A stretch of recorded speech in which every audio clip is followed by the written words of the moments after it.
আসসালামু আলাইকুম।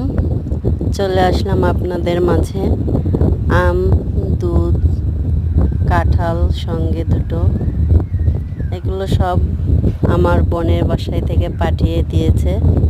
আসলে আমার সমস্যার কারণে এবার ঈদে আমরা বাড়ি যেতে পারিনি।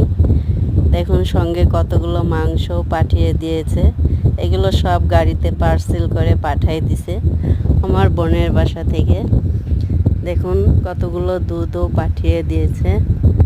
আসলে এতগুলো দুধ বোতলে রাখলে আমাদের ফ্রিজে রাখা এত দুধ আটবে না, তার জন্য দেখুন কতগুলো দুধ। এতগুলো দুধ বোতলে রাখলে ফ্রিজের ড্রয়ারে জায়গা আটবে না, তার জন্য আমরা দুধগুলো প্যাকেট করে নিচ্ছি। পলিতে করে প্যাকেট করে রাখবো।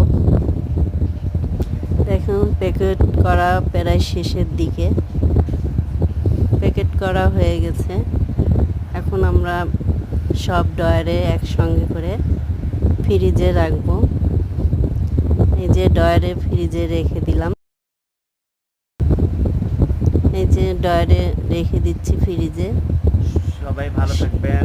এই পর্যন্ত, আল্লাহ হাফেজ।